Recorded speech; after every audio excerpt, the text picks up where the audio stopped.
আরজিকর কাণ্ডে তোলপাড় একেবারে গোটা রাজ্য।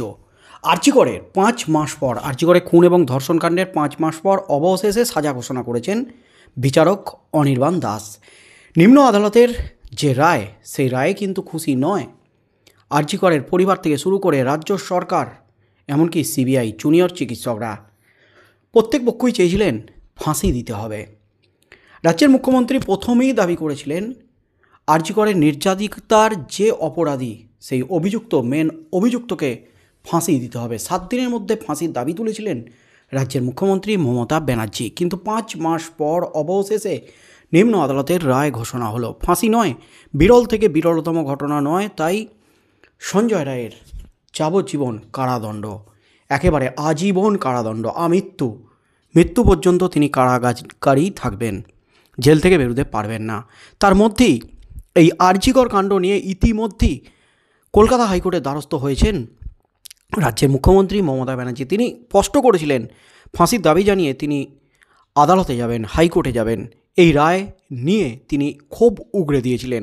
কেন বিরল থেকে বিরলতম ঘটনা নয় দাবি তুলেছিলেন মুখ্যমন্ত্রী মমতা ব্যানার্জি, এবং যথারীতি হাইকোর্টে গেছে রাজ্য সরকার। আর তার মধ্যেই কিন্তু এবার এই আরজিকর কাণ্ড নিয়ে অবশেষে খেলে দিল একেবারে দিল্লি। এবার দিল্লির একেবারে চরম সিদ্ধান্ত। এই আরজিকর কাণ্ডের রায় ঘোষণার পর অবশেষে নড়ে চড়ে বসল দিল্লির সদর দপ্তর। আরজিকর কাণ্ড নিয়ে রাজ্য সরকার হাইকোর্টে যেতেই চরম অ্যাকশন শুরু করে দিল দিল্লি।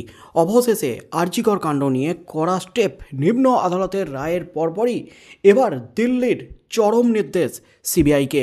সিবিআই এবার যা পদক্ষেপ নিল তাতেই কিন্তু নতুন করে খেলা ঘুরে যেতে চলেছে এবার আরজিকরের। কারণ আরজিকর কাণ্ডে সঞ্জয় রায় যেমন অপরাধী, তেমনই আঙুল উঠেছে সিবিআইয়ের তদন্তের দিকে। কারণ সঞ্জয় রায় অপরাধী, এই নিয়ে কোনো দ্বিমত নেই, সমস্ত পক্ষই কিন্তু একমত।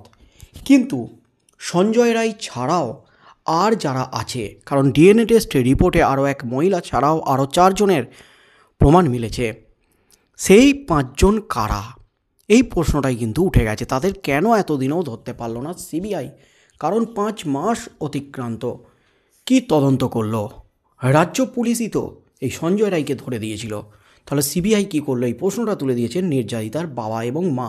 তারা সিবিআইয়ের বিরুদ্ধে সুপ্রিম কোর্ট এমনকি হাইকোর্টেরও দ্বারস্থ হয়েছেন নতুন করে তদন্তের দাবিতে।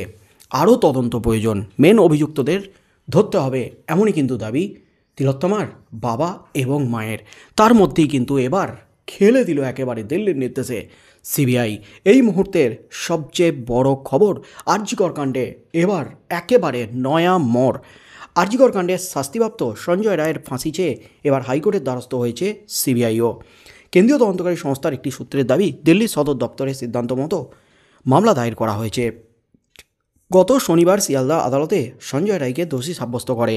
এরপর সোমবার বিচারক অনির্বাণ দাস তাকে আমরণ কারাবাসের শাস্তি শোনান। রাজ্যের মুখ্যমন্ত্রী মমতা ব্যানার্জি ওই দিনই জানিয়ে দেন দোষীর ফাঁসির শাস্তি চেয়ে রাজ্য সরকার হাইকোর্টে আবেদন জানাবে। সেই মতো উচ্চ আদালতে যায় রাজ্য, আর গতকালই তার শুনানি ছিল। সেই আবহে সিবিআইও সঞ্জয় রায়ের ফাঁসির দাবি জানিয়ে ফাঁসি চেয়ে এবার হাইকোর্টের দ্বারস্থ হলো। রাজ্য যে উচ্চ আদালতে গেল তা তারা আদৌ করতে পারে কি না তা নিয়ে আদালতেই প্রশ্ন তুলেছে সিবিআই।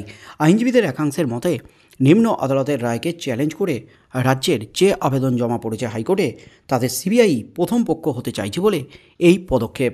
গত সোমবার সঞ্জয়কে আমৃত্যু কারাবাসের শাস্তি দিয়েছে শিয়ালদা আদালত।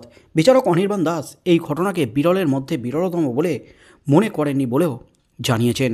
তারপরই মুখ্যমন্ত্রী মমতা ব্যানার্জি জানিয়েছিলেন তিনি এই ঘটনাকে বিরলের থেকে বিরলতম বলেই মনে করছেন। নিম্ন আদালতের রায়কে চ্যালেঞ্জ করে হাইকোর্টে যাওয়ার কথাও বলেছিলেন। সেই মতো মামলা দায়ের করার অনুমতি দেয় আদালত। তার শুনানিতে সিবিআই জানায় দোষী সর্বোচ্চ শাস্তি চেয়ে রাজ্য কিভাবে আবেদন করতে পারে। ডেপুটি সলিসিটর জেনারেল সিবিআইয়ের আইনজীবী রাজদীপ মজুমদারের বক্তব্য, সিবিআইও এই মামলায় দোষী সঞ্জয়ের সর্বোচ্চ শাস্তি চেয়েছিল। এই মামলার তদন্ত চালাচ্ছিল সিবিআই। সেক্ষেত্রে নির্যাতিতার পরিবার, সিবিআই কিংবা দোষী হাইকোর্টের দ্বারস্থ না হলে রাজ্য কিভাবে এই আবেদন করতে পারে তা নিয়ে প্রশ্ন তোলেন ডেপুটি সলিসিটর জেনারেল। সিবিআইয়ের আইনজীবীর এই বক্তব্যের বিরোধিতা করেন রাজ্যের অ্যাডভোকেট জেনারেল কিশোর দত্ত এবং সরকারি আইনজীবী পিপি দেবাশিস রায়। তার কয়েক ঘন্টা পরে সিবিআই হাইকোর্টের দ্বারস্থ হয়েছে বলে সূত্রের খবর। জানা গেছে দিল্লিতে সিবিআইয়ের সদর দপ্তর থেকে এই সিদ্ধান্ত নেওয়া হয়েছে, একেবারে চরম সিদ্ধান্ত দিল্লির সদর দপ্তরের। কারণ এই আরজিকর কাণ্ডে সিবিআই কিন্তু একাধিক প্রশ্ন বাণে জর্জরিত।